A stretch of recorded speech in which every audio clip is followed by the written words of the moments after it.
Back on. And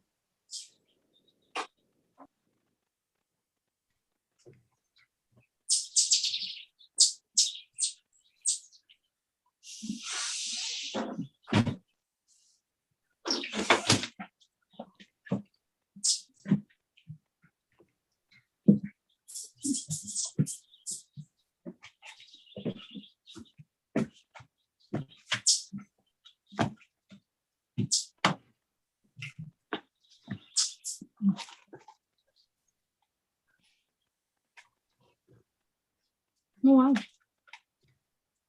What happened?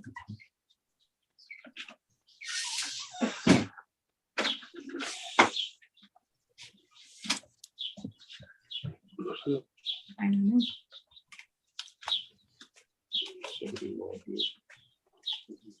okay,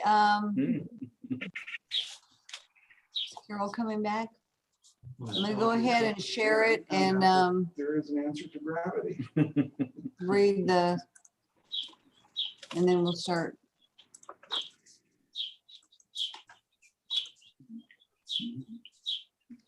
Okay, let's read Psalms 95, 1-7. Oh, come, let us sing unto the To Lord. the Lord. Let us make a joyful noise to the rock of our salvation. Let us come before his presence with thanksgiving and make a joyful noise unto him with psalms.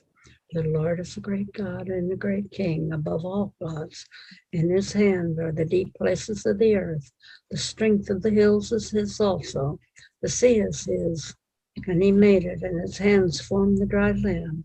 Oh, come, let us worship and bow down. Let us kneel before the Lord our Maker. For he is our God, and we are the people of his pasture and the sheep of his hand. Okay, we're here and this is Sabbath. Remember the Sabbath day to The keep day it to keep it holy. holy. 6 days 6 days shalt thou labor and do all thy work. But the seventh day is the Sabbath of the Lord thy God. In it thou shalt not do any work, thou, nor thy son, nor thy daughter, nor the manservant, nor the maidservant, nor thy cattle, nor the stranger that is within thy gates. For in 6 days the Lord made heaven and earth, the sea, and all that in them is, and rested the seventh day. Wherefore the Lord blessed the Sabbath day and hallowed it. Okay. Let me get this.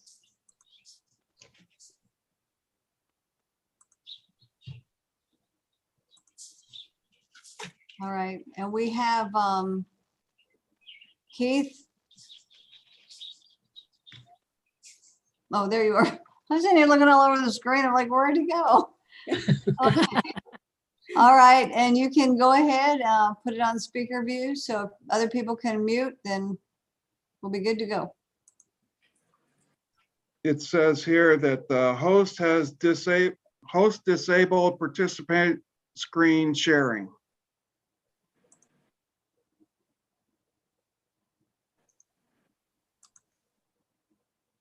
There you Okay, go. there it is.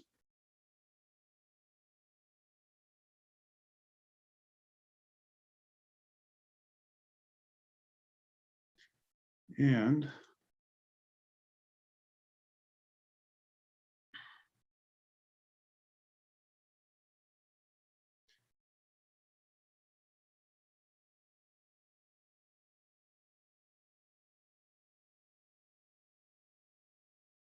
trying to get rid of my picture on there.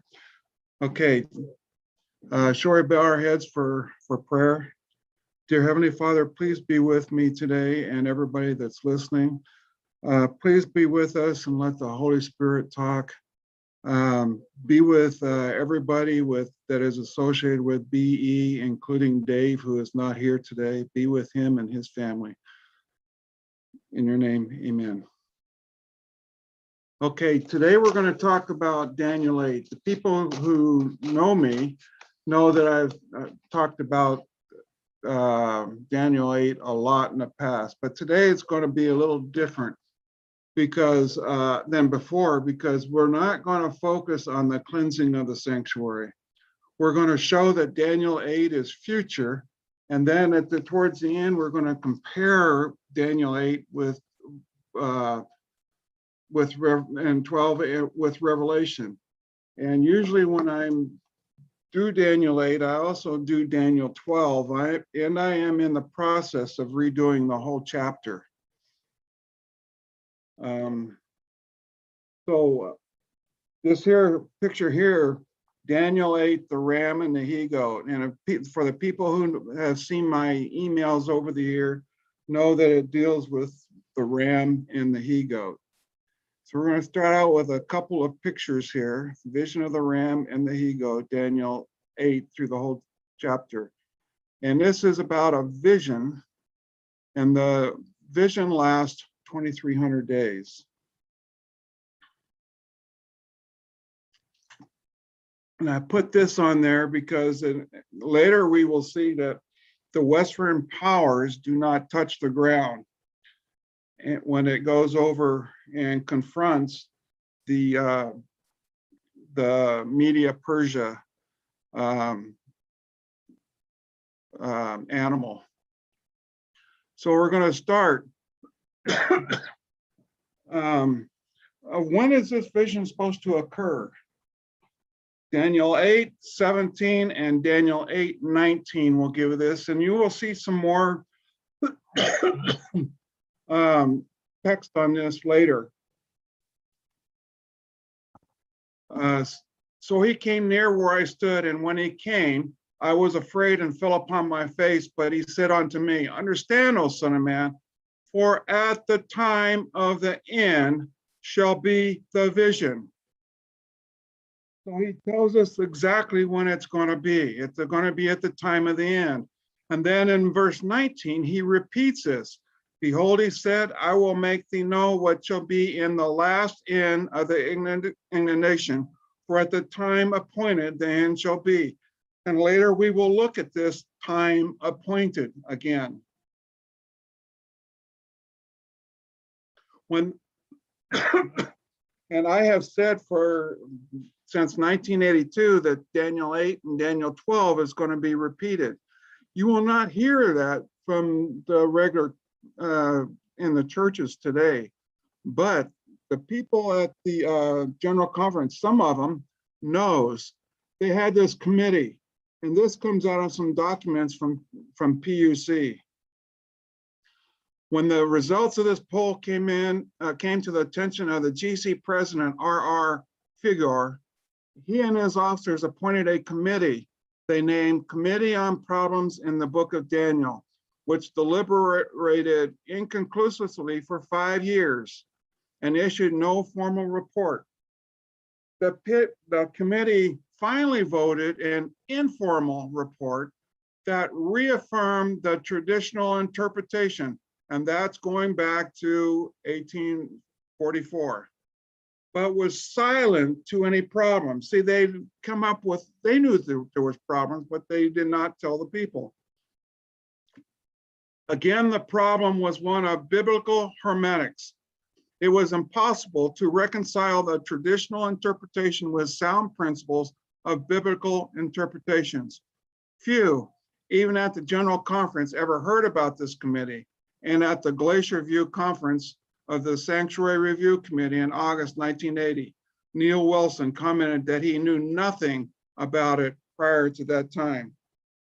Even the General Conference president, until 1980, he had no idea about this committee. And at one time I had 2 cassette tapes by Elder Cottrell that went over things in this committee in very detail.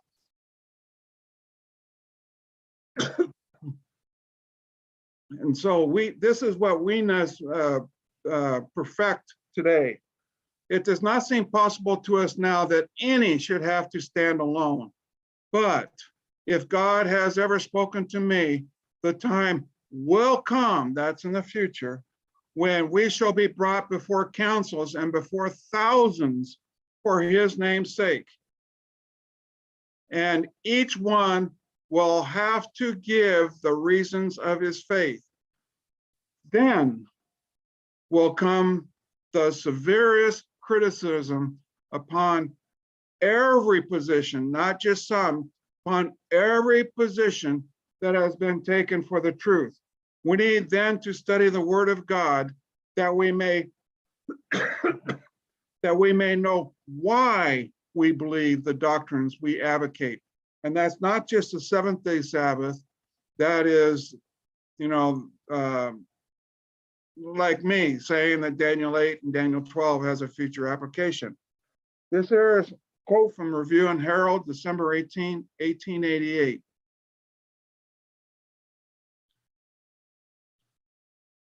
The light Daniel received from God was especially for those last days. Now that's in the future still, especially for these last days. The visions he saw by the banks of Ulai and Hedekyle, the great rivers of Shinar, are now in process of fulfillment. And all, not some, all the events foretold will soon come to pass. When we as a people understand what this book means to us, there will be seen among us a great revival. We do, and I believe this revival will put 1840s will be nothing compared to this revival. We do not understand fully the lessons that it teaches, notwithstanding the injunction giving us to search and study it. And this is from Testimonies to Ministers, page 112. And that there is a whole chapter, and it deals largely with books of Daniel. Testimonies page, and continuing in that same chapter.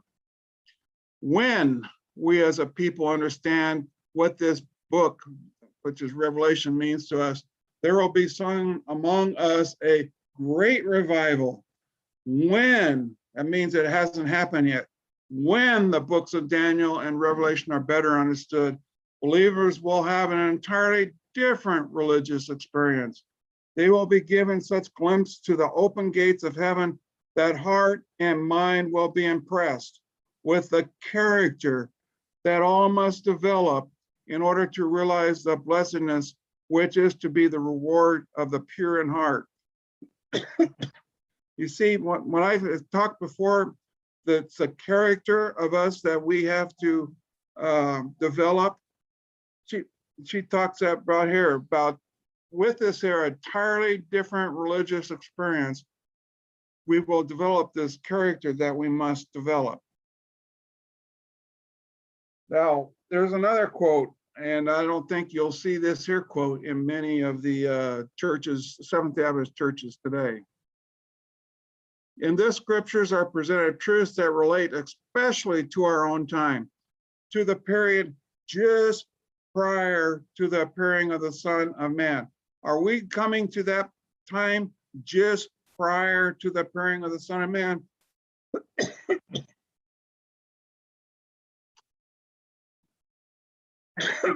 Excuse me. The prophecies of Scripture point, and here their warnings and threatenings preemptively apply. The prophetic periods of Daniel, extending to the very eve of the great consummation, throw a flood of light on events then to transpire. See, she puts them in the future. This isn't just the 2,300 days. This is the three prophecies of Daniel 12 also. None need remain in ignorance. None need to be unprepared for the coming of the day of God. And that's from the Sabbath Herald, Tuesday, September 25, 1883. Now we're going to go to Daniel, Daniel 8:14. What occurred on October 22, 1844? Let's see here. Abel talked a little bit about this morning. What occurred on October 22, 1844? Well, that depends on whether you ask a Seventh-day Adventist who's done a lot of studying or somebody that doesn't have done a lot of studying. So let's go and see what the Daniel 8:14 says. And he said unto me, unto 2,300 days, then shall the sanctuary be cleansed. Now we're gonna look at this word cleansed and see what it means. Past simple and past participle of cleanse.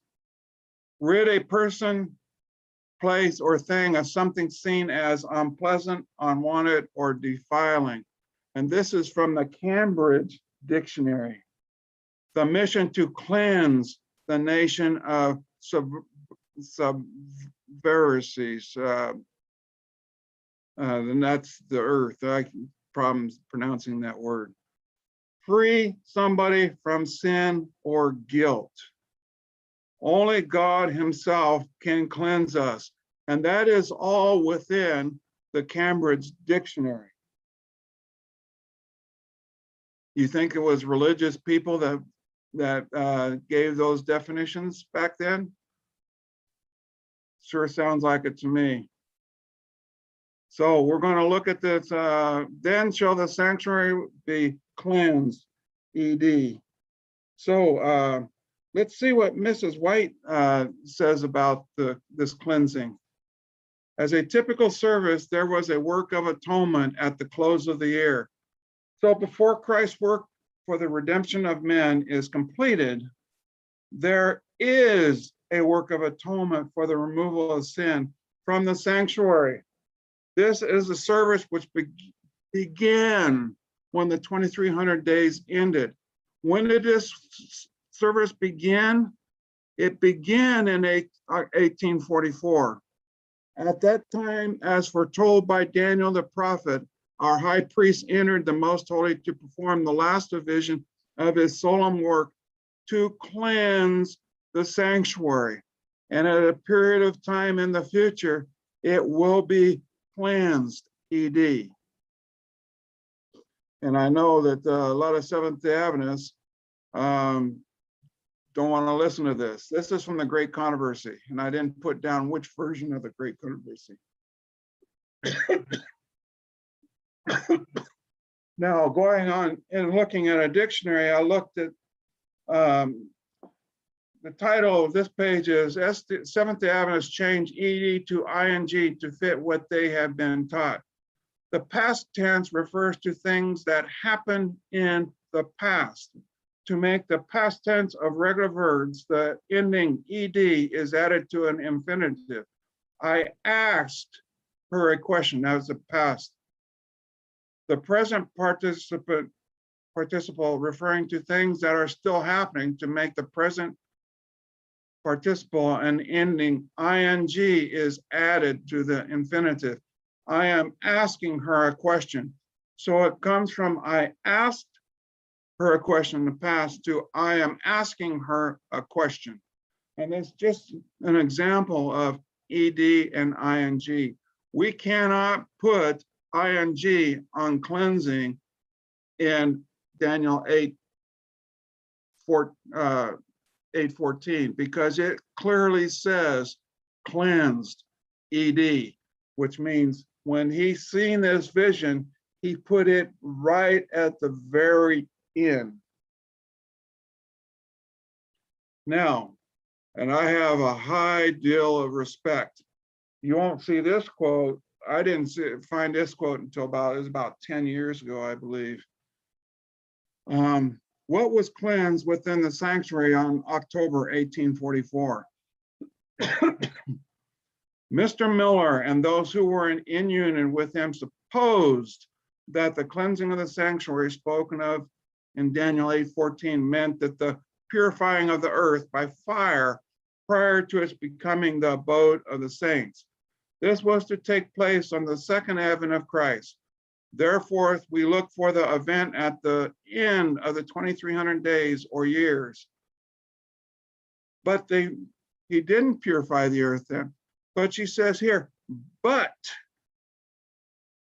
after our disappointment, the scriptures were carefully searched. Why? Because it wasn't cleansed. The earth wasn't cleansed then.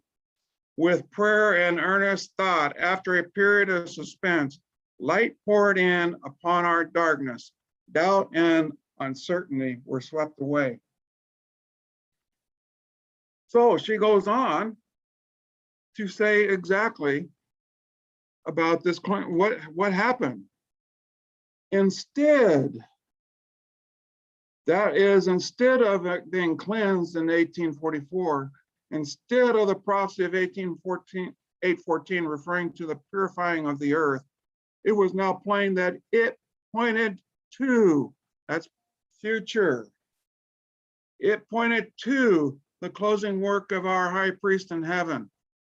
The finishing, and I added this in there, to be cleansed in the future, the finishing of the atonement and the preparing of the people to abide in the day of his coming. So what is she saying here? This here is for us to, it's a preparing for us, and it pointed to the future. Now I wonder what happens when you go and put the appointment, the atonement, when you hang it on the cross in 1844.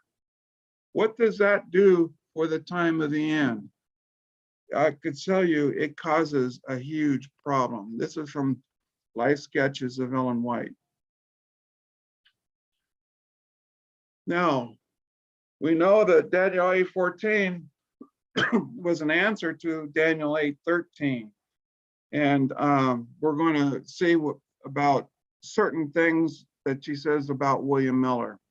With a new and deeper earnestness, Miller continued the examination of the prophecies, whole nights as well as days being devoted to the study of what now appeared of such stupendous importance and all-absorbing interest.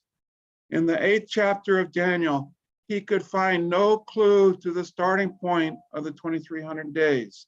The angel Gabriel, through the commandment to make Daniel understand the vision, gave him only a partial explanation.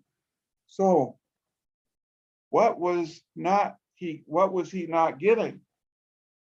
What that made it only a partial explanation? When you go to these here, we will look at this in a little bit in a future text. At the time appointed for the judgment, the close of the 2300 days in 1844, began the work of investigation and blotting out sins. All who have ever taken upon themselves the name of Christ must pass its searching scrutiny. Both the living and the dead are to be judged out of those things which are written in the books according to their works. Hey, I thought works wasn't important. Your works are very important because it's the revelation of your character. But this here began the work of investigation. And this is from the book, The Faith That I Live By. The cleansing of the sanctuary involves a work of investigation, a work of judgment. This work must be performed prior to the coming of Christ to redeem his people. Here, once again, she puts it, the cleansing of the sanctuary is future to redeem his people. For when he comes, his reward is with him to give every man according to his works. As a typical service, there was a work of atonement in the close of the year. So before Christ's work on the redemption of men is completed, there is a work of atonement for the removal of sins from the sanctuary. This is the service which began when the 2300 days ended. At that time, as foretold by Daniel the prophet, our high priest entered the most holy to perform the last division of his solemn work to cleanse the sanctuary. So see, she puts the sanctuary being, this is great controversy, again, in the future. Now, here, Mrs. White puts Daniel 8 and Daniel 12 together. Let's see where I'm at here. Daniel 12:1. And at that time shall Michael stand up, the great prince, which standeth for the children of thy people. And there shall be a time of trouble, such as never since there was a nation, even to the same time. And at that time thy people shall be delivered. Everyone that is found written in the book, and we know that's future. Now, word to the little flock. You also think that Michael stood up at the time of trouble commenced in the spring of 1844? The Lord has shown me that Jesus rose up and shut the door and entered the Holy of Holies at the 7th month, 1844. But Michael standing up, Daniel 12:1, to deliver his people is in the future. And this here today is not about Daniel 12, but I just want to show that she combined Daniel 8 and Daniel 12 together. And this here is another picture. This is by Jay Cummings. And you saw this same very picture in Abel's presentation this morning. And why do I include it here? Because the 2300 days is included with the 1260, 1290, and 1335 days. You can't separate the two chapters. So let's go and let's do a comparison of Daniel 8:13. This is the question that brought the answer to it as the 2300 days. And then we will go to Daniel 12, Daniel 11, and then Mark 13. Then I heard one saint speaking, and another saint said unto that certain saint which spoke, how long shall be the vision? How long shall be the vision concerning the daily sacrifice and the transgression of desolation, to give both the sanctuary and the host to be trodden underfoot? You see, and in this here, in Daniel 8, we aren't told a lot about the deity and those four things. Daniel 12:11, and from the time that the deity is taken away and the abomination that make deathless set up, there shall be 1,290 days. See, there's a difference. The deity taken away, and they don't happen at the same time. And we'll talk about that some more. Now, Daniel 11:31, and arms shall stand on its part, and they shall pollute the sanctuary of strength. Now we're starting to see where the sanctuary gets polluted, that it needs to be cleansed. And shall take away the daily sacrifice, and they shall place the abomination that maketh desolate. And we will see a quote later on this here verse also. And now this is where my study started in 1982. And that's from, actually it was Matthew 24, but I like Mark 13:14 better. This is a quote by Jesus Christ. And when you shall see the abomination of desolation spoken by Daniel the prophet, stand where it ought not. Let him that readeth understand, and let him that be in Judea flee to the mountains. And it was this here quote right here that I went and told my father. I said, you know what? The abomination of desolation wasn't standing in the temple in AD 70. And then I went to Daniel to find out more about that. And I'm still studying that. This vision shall be at the time of the end shall be the vision. This is Daniel receiving this message from this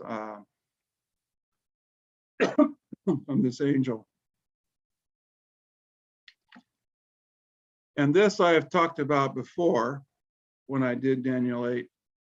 And let's look at Daniel 8:19. And he said, behold, I will make thee know what shall be in the last end of the inundation, for at the time appointed the end shall be.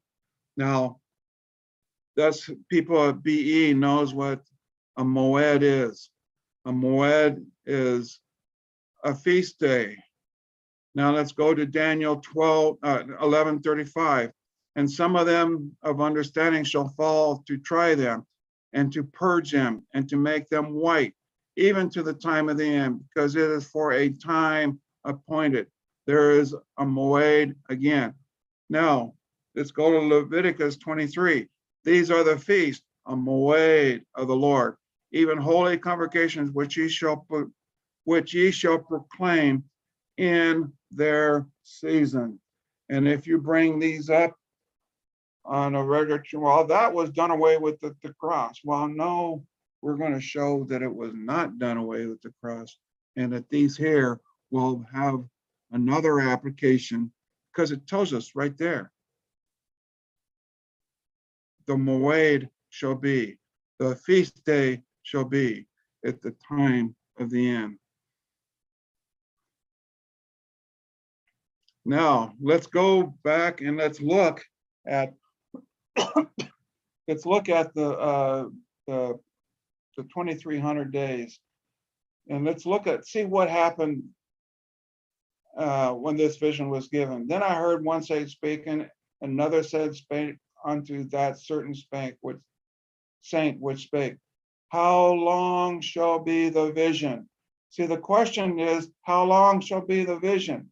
Nothing about the rebuilding of Jerusalem. How long shall be the vision concerning the daily? You know, there's nothing in this chapter that defines what the daily is. And the transgression of desolation, it does not talk about that in here. To give the sanctuary and the host to be trodden underfoot. It doesn't talk really about that. So what's the four things that's brought up? The daily, the transgression of desolation, the sanctuary trodden underfoot, and the host to be trodden underfoot. And now let's go to Daniel 2. See, and we're going to look at see when this vision actually occurred. You know, when Daniel received this vision.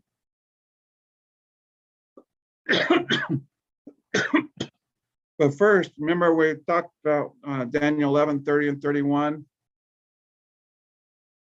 The world is stirred with the spirit of war. Soon the scenes of trouble spoken in prophecies will take place. The prophecy in the 11th chapter of Daniel has nearly reached its complete fulfillment.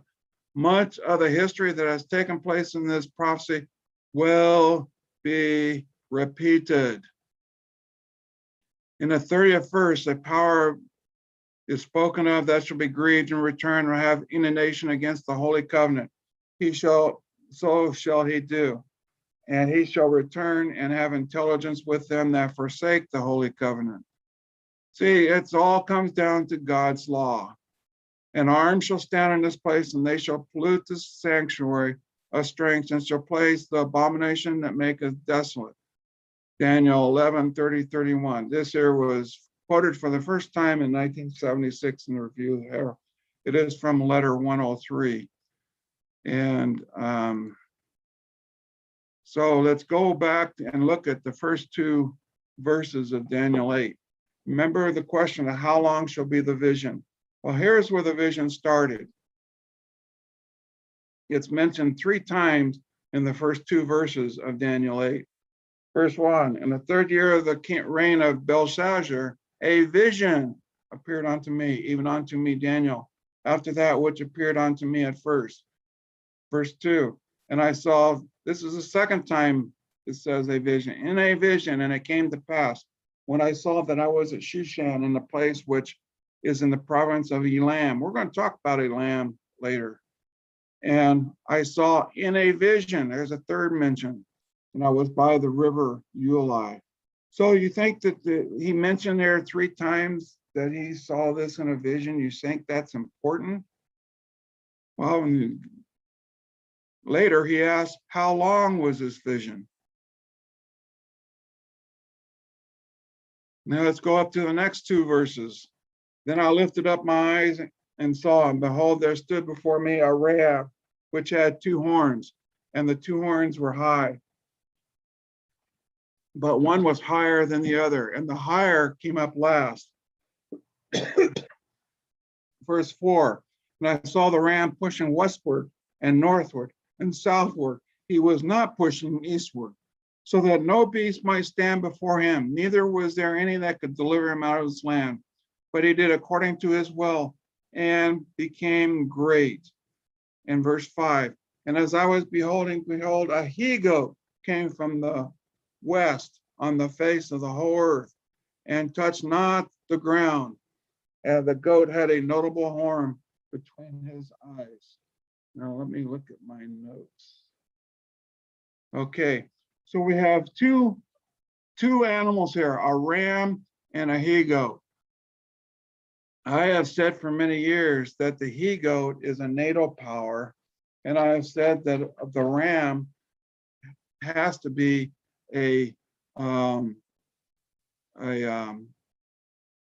because it has from Media Persia, has to be a non-natal or an Arab, and there has been talk about an Arab NATO starting.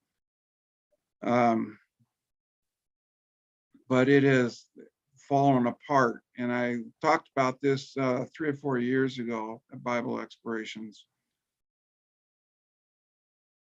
And we will talk about him not touching the ground also. So let's go and see. And I lifted her, and so behold, there stood before the river a ram which had two horns. And let's go down to verse 20, where it gives an interpretation. The ram which thou sawest having two horns are the kings of Media and Persia.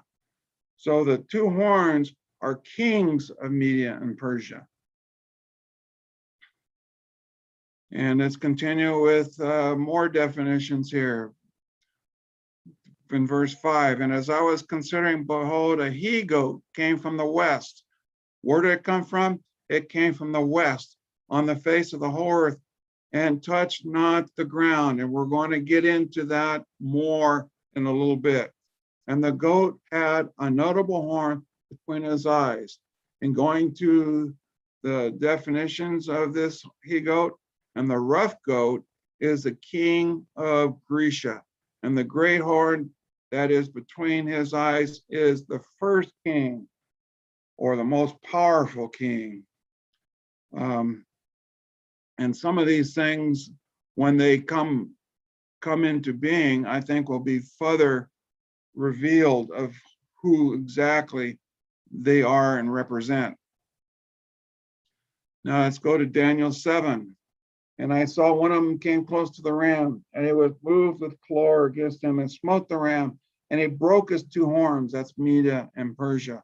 And there was no power in the ram to stand before him, but he cast down to the ground and stamped on them, and there was none that could deliver the ram out of his question. Remember, the question was, how long was the vision?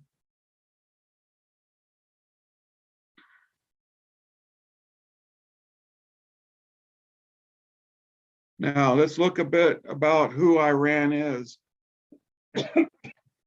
And of the people who get my emails, you're going to see a few of the emails I've had that I have sent out over the years. This here gentleman said, Israel is a cancerous tumor that must be eradicated. This was stated in 2018. It's come out every year where it says, they come out with quotes all the time saying this. But is this a fulfillment of this verse? They say, come let us wipe them out as a nation. Let the name of Israel be remembered no more. To me, that's a fulfillment of that prophecy. That's from Psalms 83, verse 4. Here you can see, this is from Iran, and I've got 3 or 4 pictures on a program that they have here. What they're saying is, death to England, death to the hypocrites and the infidels. This is what they're saying about also United States and Israel. Here it's Death to Israel. This is MEMRI. It's a TV station from Iran. And when you listen to this, they're all cheering. If the leader allows it, the IRCG can, and I can't read that because it's below the thing, didn't fit there. Because you are the mother of all corruption in this century. We don't want you to exist. And this here was when they was talking about Donald Trump.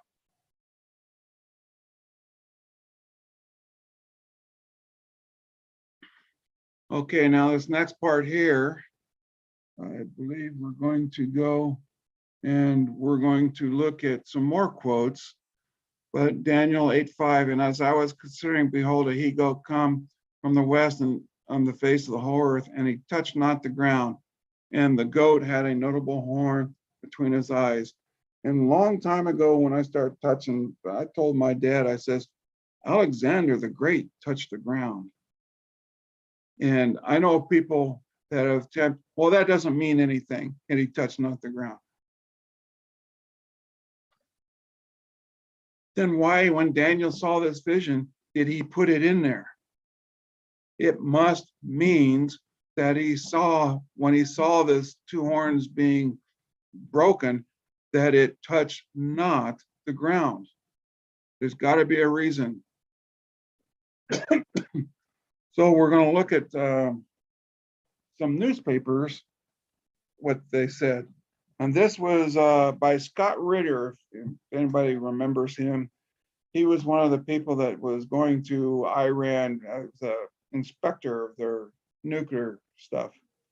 Monday, during a press conference between Donald Trump and Pakistani Prime Minister, that guy, Trump spoke rather casually of having reviewed plans to annihilate Afghanistan. I could win that war in a week. I just don't want to kill 10 million people, Trump said.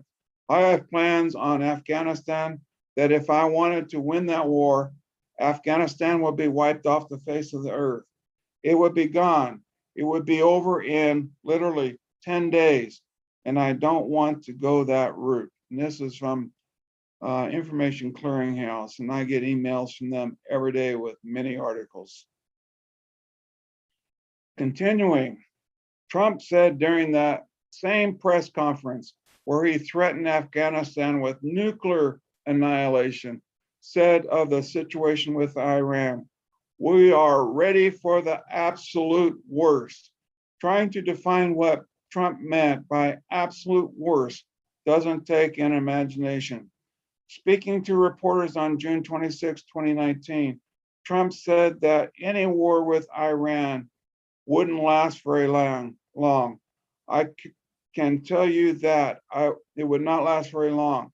I am not talking about boots on the ground or sending in 1 million soldiers. Touch not the ground.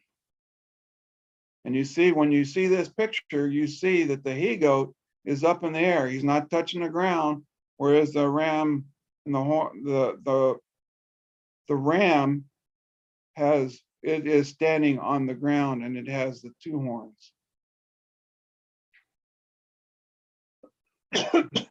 Now, this just happened just last week, and people on my email list saw this. U.S. airstrikes target Iran-backed militias in Iraq, Syria over drone attacks. Biden authorized strikes on 3 targets used to launch drone strikes on U.S. soldiers based in the Middle East, Monitor says. At least 5 Iraqi fighters killed. Syria says 1 child was killed. And this here was on June 28. So let's go and continue. Iran-backed militia vows to attack U.S. aircraft in open war against U.S. as revenge for the airstrikes.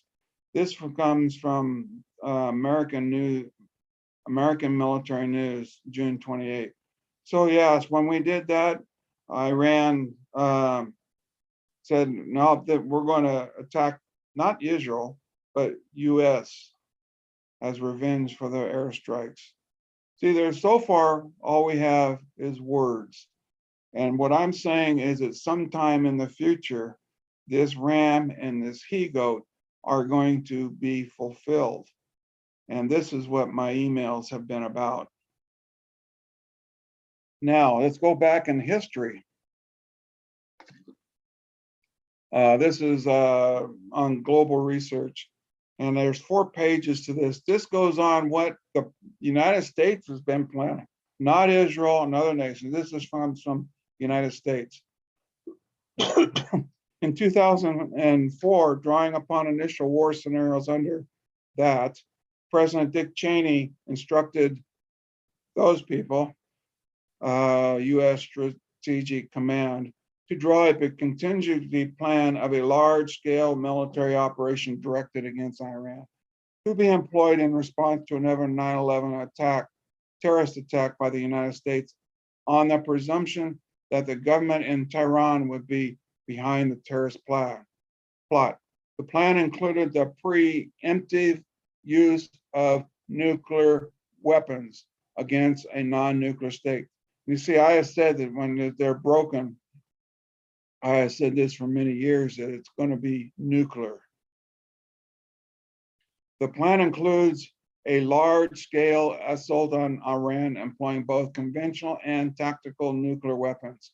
Within Iran, there is more than 450 major strategic targets, including numerous suspected of nuclear weapons program development sites.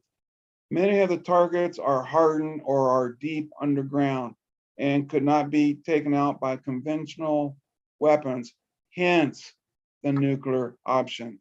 As in case of Iraq, the response is not conditional on Iran actually being involved in the act of terrorism directed at the United States.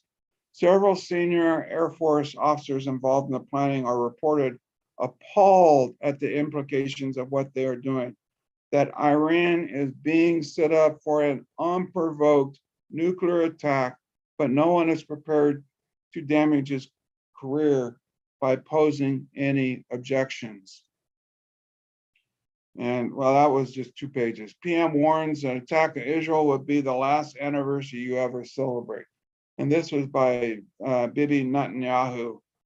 And that's been 2 or 3 years ago.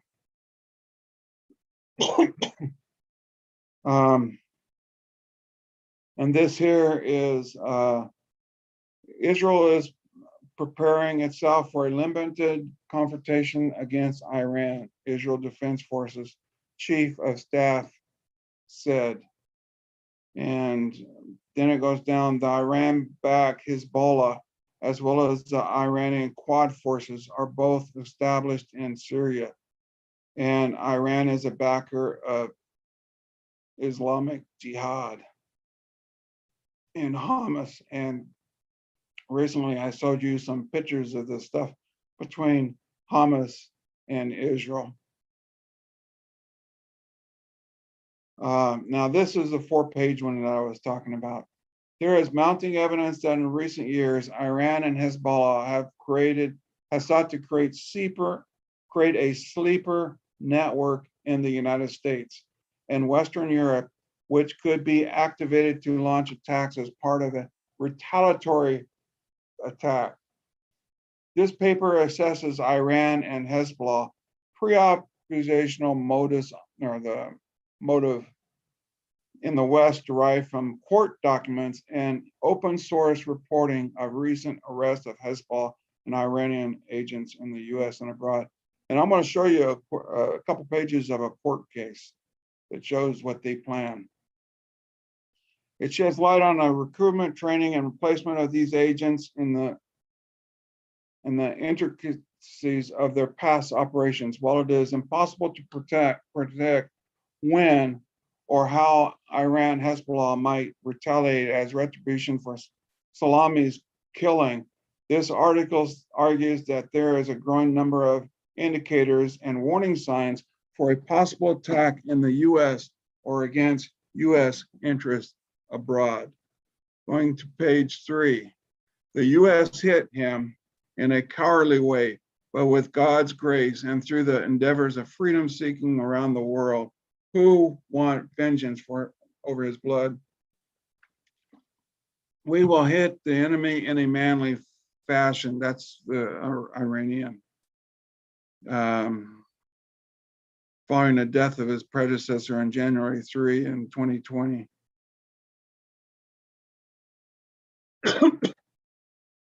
This guy, Nasrallah, the Secretary General of Hezbollah, called on Hezbollah operatives globally to carry out the appropriate punishment, stating that this will be the responsibility and task of all resistance fighters worldwide. Now, who came up and did this here? Was this somebody in Israel? No. Was this somebody in the Pentagon? No. This is by a former director of intelligence, New York Police Department. So it's not just governments. See, even the New York Police Department, they know something in the future is coming. This here also happened just this last week. This is by Lindsey Graham. I'm behind in my notes here.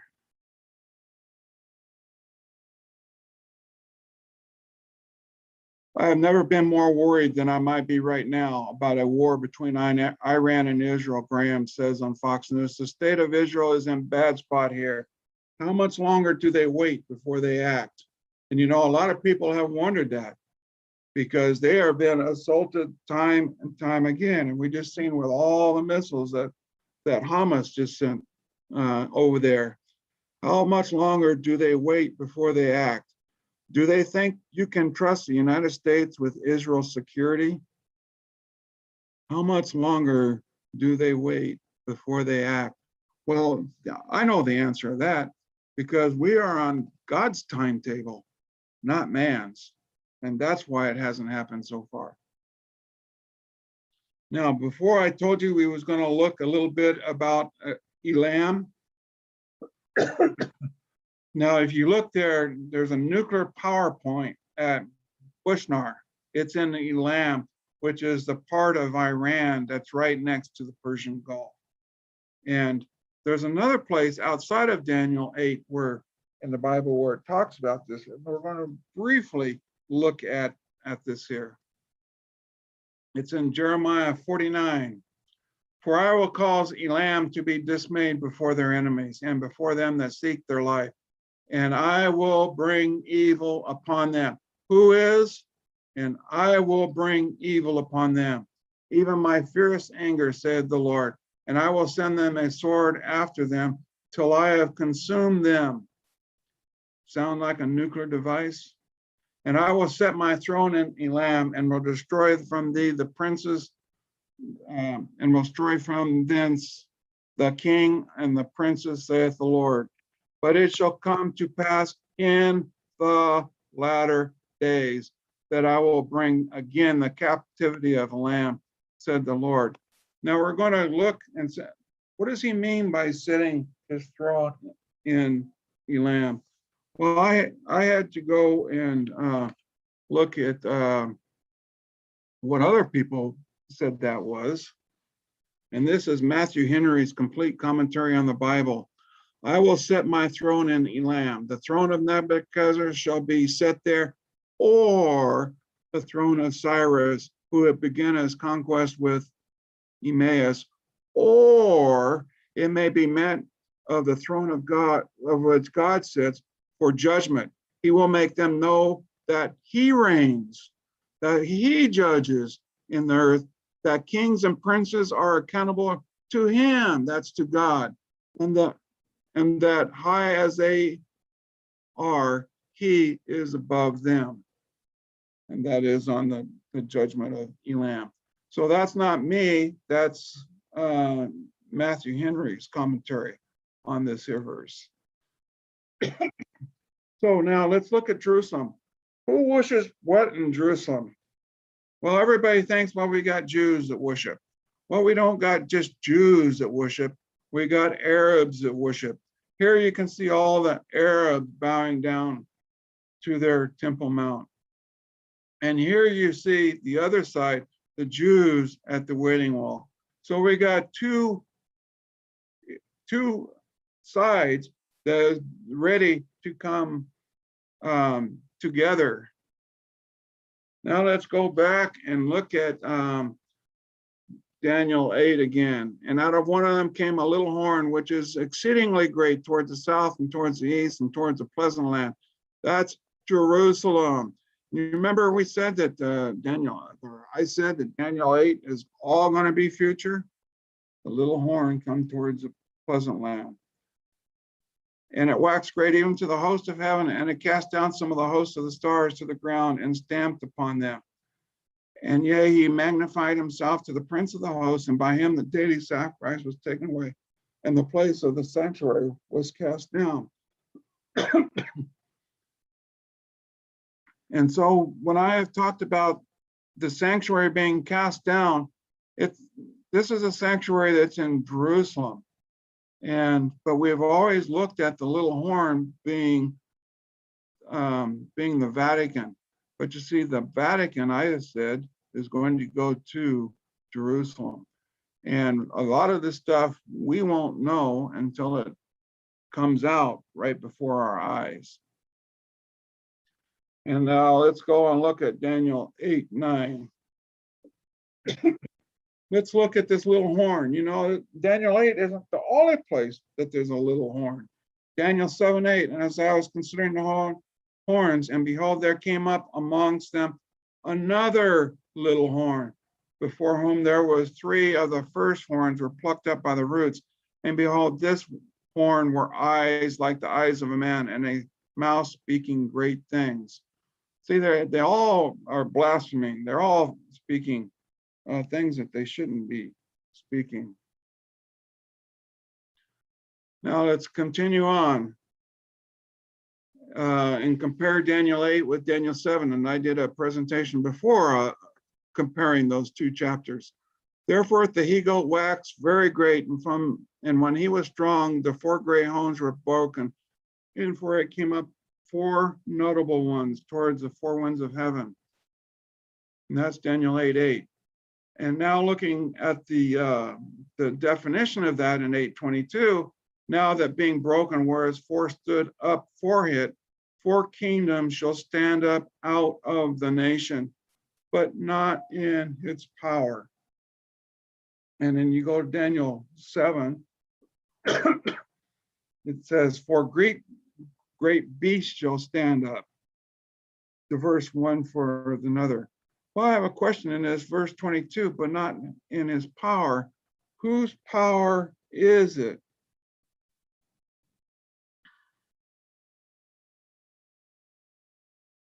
Well, let's go and look at that. Some more about this person that stands up.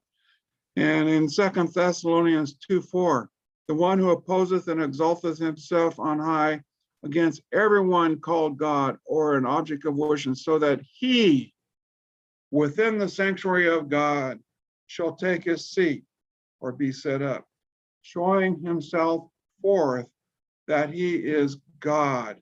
Now, I believe actually this is probably somebody outside of the little horn, but they are doing the same thing. They're going against God.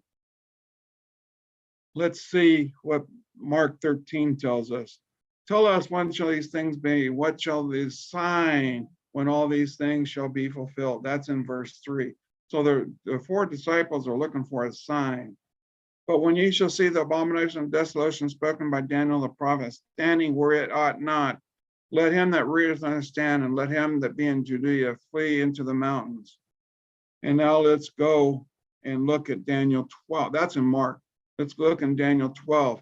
And from the time that the daddy sacrifice shall be taken away, and the abomination that maketh us that's set up, there shall be 1,290 days. My throat is a little bit sore. Okay, so when we look at this, there has been people that has told me that this person that the abomination of desolation that stood up is them. It was the Pope standing up in Congress in 2015. And I have said, no, it is not. Because I believe that it has to be, if you put that in 2015, you have to go that on the Day of Atonement, when the Pope stood there, you would have to go back 90 days before that, or 1290 days before that, and find out what the deity was. So I have said time and time again, that was not a fulfillment of this prophecy. So, as a crowning act of the great drama of deception, Satan himself will personate Christ. The church has long professed to look at the Savior's event as a consummation of their hopes. Now the great deceiver will make it appear that Christ has come. In different parts of the earth, Satan will manifest himself among men as the majestic being of dazzling brightness, resembling the description of the Son of God given by John the Revelator. So let's go and look at, see what John says. And at the midst of the seven candles, one like the Son of Man, clothed with a garment down to the foot, girth about the paps with a golden girdle. His head and his hairs were like wool, as white as snow, and his eyes were as a flaming fire, and his feet onto the fine brass as if they burned in a furnace, and his voice as the sound of many waters. Now you see, she here resembles the description of the Son of God given by John the Revelation.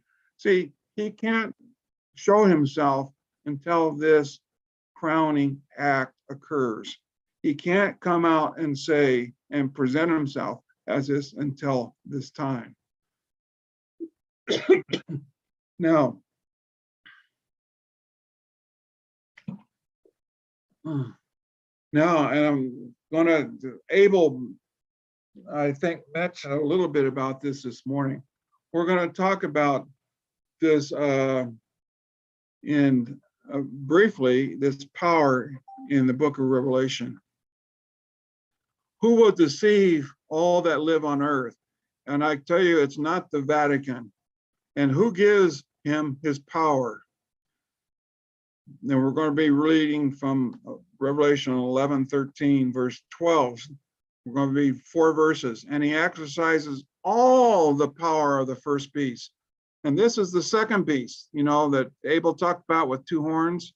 And he exercises all the power of the first beast, which is the Vatican, before him, and causeth the earth and them which dwell therein to worship the first beast, and whose deadly wound was healed. And you see, it's a second beast that causes the world to worship the Vatican. And the second beast, and he doth great wonders, that's United States, so that fire come down from heaven on the earth in the sight of men, and deceiveth them that live on the earth. This is the second beast, by the means of those miracles which he had power to do in the sight of the beast. Now, who gave him the power? We will show that in a second. Saying to them that dwell in the earth, that they should make an image to the beast, the first beast, which had the wound by the sword and did live. So the second beast does these miracles, and the second beast causes the world to worship the first beast. And he had power to give life to the image of the beast. This is the second beast, that had the image of the beast should both speak and cause that as many would not worship the image to the beast should be killed. So where does he get this power? He exercised all the power of the first beast. Let's go back and find out where the first beast got that power. It's in Revelation 13:3 and 4. And I saw one of his heads as it was wounded to death, and his deadly wound was healed. And all the world wondered after the beast. And they worshiped the dragon, which gave power unto the beast. And they worshiped the beast, saying, who is like unto the beast, who is able to make war with him? So when we come back and see he exercised all the power of the first beast, we see the first beast, they both get their power from the dragon. So I'm saying both the United States and the first beast gets their power from Lucifer. Continuing on, in order for the United States to form an image of the beast, the religious power must so control the civil government that the authority of the state will also be employed by the church to accomplish her own means. So this is something you've got to look for. In order for the United States to form an image of the beast, the civil government and the regular government, the religious power, must control the civil government. So you've got to see things that happen in the United States for the so that the religious powers in the United States can control the government. You can start seeing some of that where some of the religious powers, when Trump was in office, you could see some of those, but you're going to see more of it, that they come and control the civil government. That's from Maranatha. And this is when the little horn goes south and east to Jerusalem. This here is about what I have talked about before, to get the old city of Jerusalem ready for a special regiment to come. The peacemakers have formed an international workshop called Jerusalem Old City Initiative. And I don't know if anybody has looked at these people before. When you go through this website, reading strategic documents, reports, and plans, you will be stunned by what they have suggested. It is a copycat plan of the foundation of Vatican statehood in 1929. And the ideas of how to rule this old city of statehood in Jerusalem seems to be collected from the governance of the present papal system. And this is from the title of this is the Second Vatican State to be established in Jerusalem, Jerusalem Old City Initiative. See, they don't talk about that in the news, but this here was something that I have talked about before. And now let's see in where it says this in Daniel.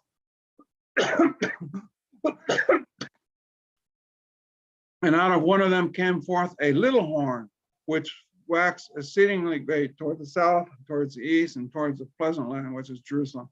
That's Daniel 8:9. Then in Daniel 11:41, it says, he shall enter also into the glorious light. Not just pushing, but he shall also enter into the glorious land. And many countries shall be overthrown, but these shall escape out of his hand, even Edom and Moab and the chief of the children of Ammon. And I'm not going to even go on to try to explain that. I did that before. I don't even remember who those people are. In Daniel 11:45, and he shall plant the tabernacles of his palace between the seas of the glorious Holy Land. Yet he shall come to his end, and none shall help him. So after he goes to that glorious land, he will be destroyed. And that's what I've talked about before. It's all there. Okay, let's go. And this is a, I have quoted this before in this, let's see here. So we have no time to lose. Troublous times are before us. The world is stirred with the spirit of war. Soon, the scenes of trouble spoken of in the prophecies will take place. The prophecy of the 11th chapter of Daniel has nearly reached its complete fulfillment. Much of the history that has taken place in fulfillment of this prophecy will be repeated. And so shall he do. He shall even return and have intelligence with them that forsake the holy covenant. And arms shall stand on his part, and they shall pollute the sanctuary of strength and take away the daily sacrifice and shall place the abomination and make it desolate. And this here was it's 11:103, which I have quoted before. What I'm saying is Daniel 8 and Daniel 12, both of them are going to be completely repeated. And also, she says this in Daniel 11, and she quotes some of the 30 to 35, the verses, and she says it's going to be completely repeated. Now let's go back and look at when Jesus talks about it being repeated. After speaking of the end of the world, Jesus comes back to Jerusalem, the city, then sitting in pride and arrogance. You see any nations and cities speaking or in arrogance today and saying, I sit a queen and shall see no sorrow. As his prophetic eye rested upon Jerusalem, he sees that as she was given up to the destruction, the world will be given up to its doom. The scenes that transpired at the destruction of Jerusalem will be repeated to the great and terrible day of the Lord, but in a more fearful manner. Now, I said that I was going to show you a lawsuit that shows the desire of what Iran had. This came after the attacks of September 11, 2001. And it was versus bin Laden, the Islamic Army, and certain people, Hezbollah, you can see down below. And in it is an affidavit. And that affidavit is this. The Islamic Republic of Iran cannot easily be compared to other nations or even to other dictatorships. Its primary mission, which means it has other missions too, but its primary mission, enshrined in Iran's constitution and the works of the Ayatollah Khomeini, is the establishment of an Islamic state worldwide and the conversion of all people to his Islamic ideology. And what I've said is they will not stop at what that they're trying to do. Let's see. Now we're going to look at this he-goat. And we let's go down to verse 22. Well, first, the rough goat is the king of Grecia, and the great horn in between his eyes is the first king. Now that being broken, whereas four stood up for it, four kingdoms shall stand out of this nation, but not in its power. And I've showed it before where that power in Revelation chapter 13. But in the latter time of their kingdom, when the transgressors are come to the full, a king of fierce countenance and understanding dark sentences shall stand up. And this here, I believe, compares this here to Revelation 13.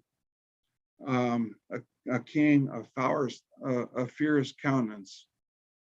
And I don't think we will understand exactly how that happens until it occurs. The time of the end shall be this vision. The goat touched not the land, and there's a picture of that goat again. So let's see here. So, shall we bow our heads for prayer? Dear Heavenly Father, thank you for being with me today during this here. I know this one was kind of a little longer than some of them that I've done before, but please open the eyes of people so that they can see that the events of this world are going to do one thing, and that is to reveal who Lucifer is and also to reveal who that you are as our Messiah and our Savior. For you and your Father, please be with us each and every day for the rest of the Sabbath. In your name, amen.